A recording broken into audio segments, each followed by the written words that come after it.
What if your Audi already has more power than you're allowed to use? What if nothing is broken? And what if the reason your car feels slower has nothing to do with horsepower at all? Most Audi owners believe engine power is fixed. You buy a certain model, you get a certain number of horsepower. End of story. That assumption is wrong. Modern Audi vehicles do not deliver power in a constant way. They deliver allowed power. And that allowance changes constantly based on how the car reads you. Audi engines are managed by layers of protection systems. Some protect hardware, some protect emissions, some protect comfort, some protect long-term reliability.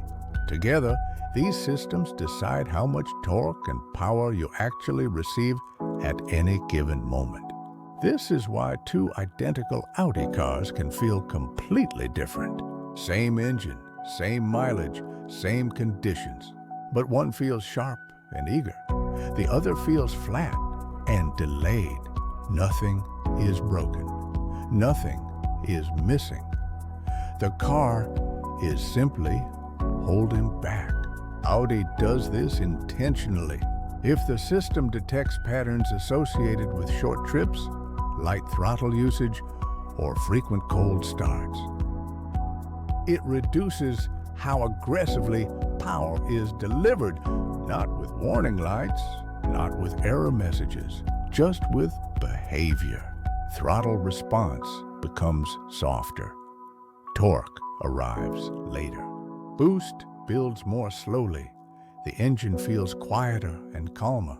This is not a fault. This is adaptation. And adaptation is reversible.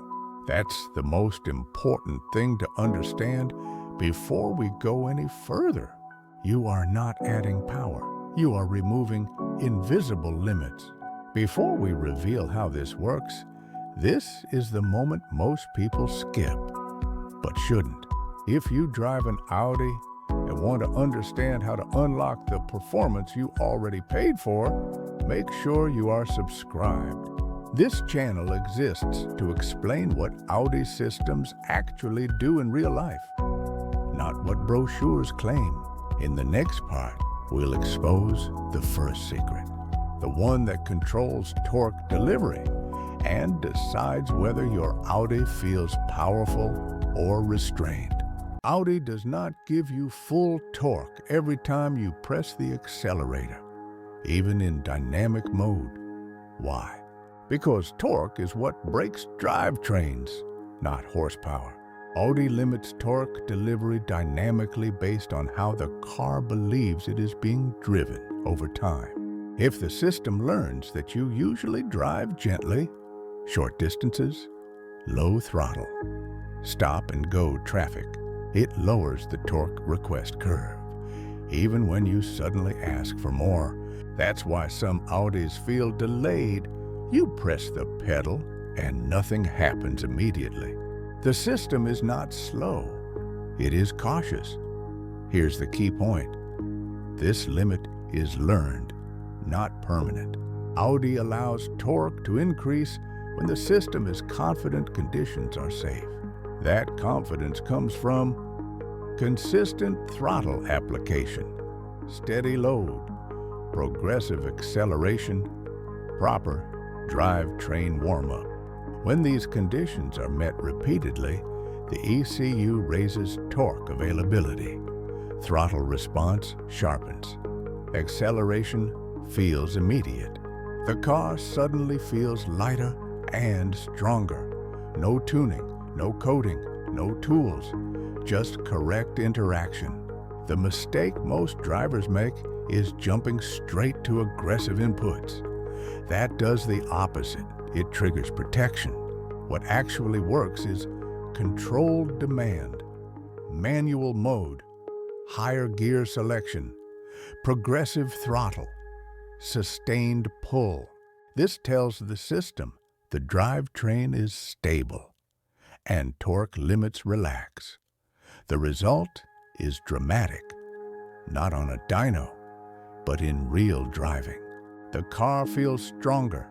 Acceleration feels cleaner, and power arrives without hesitation.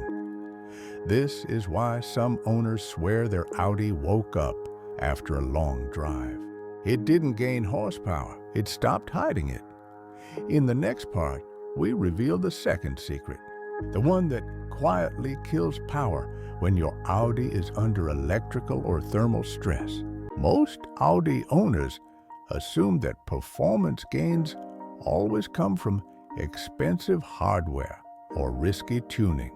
In reality, many modern Audi models already restrict output dynamically based on usage patterns, efficiency targets, and adaptive learning.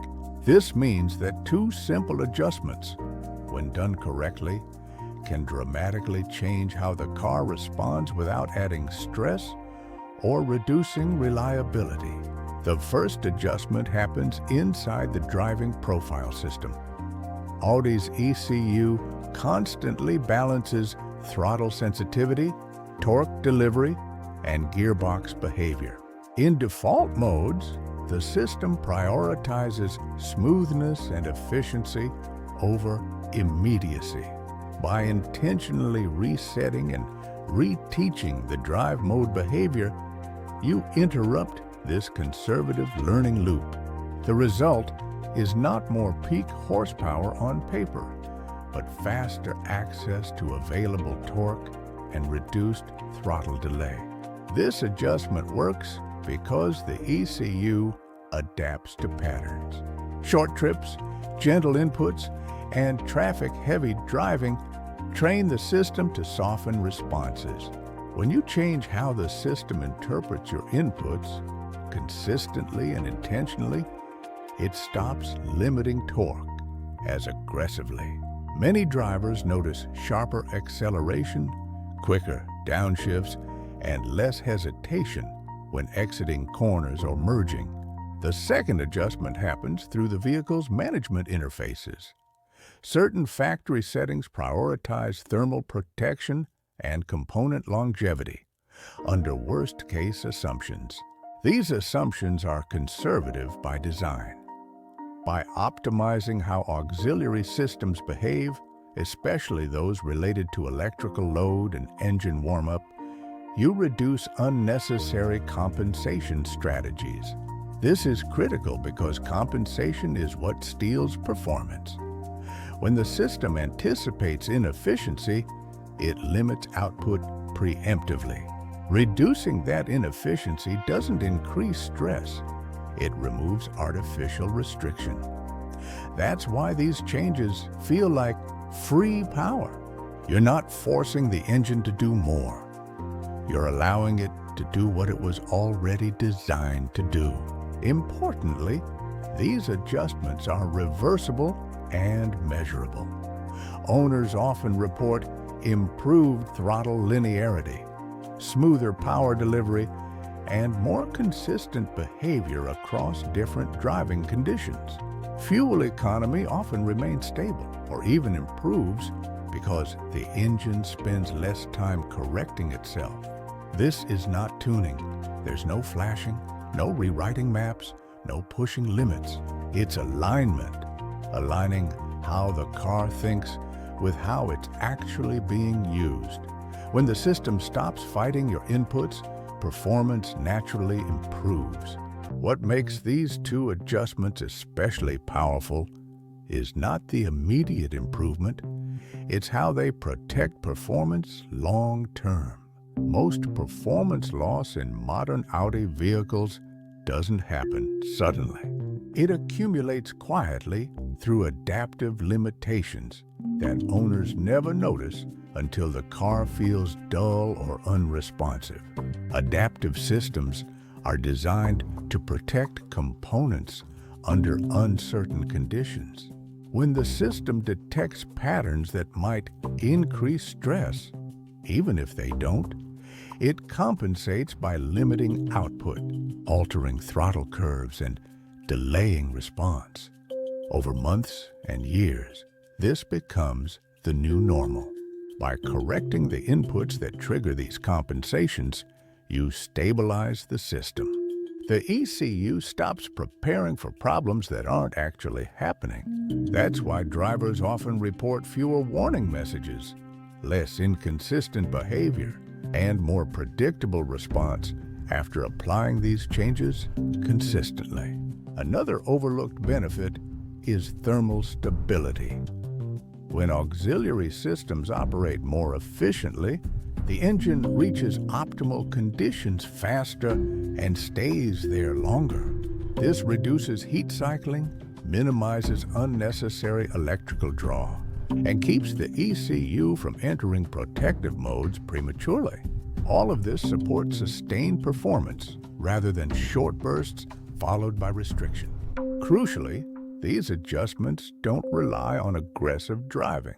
In fact, aggressive driving without system alignment often makes things worse by reinforcing protective behavior. The goal here is clarity, clear inputs, clear operating conditions, and predictable system behavior. Owners who apply these changes correctly often describe the car as feeling younger, not because anything was replaced, but because nothing is being held back anymore. The power was always there. It was just being rationed. This approach also avoids the common trap of chasing upgrades. Many aftermarket modifications attempt to override the system instead of working with it.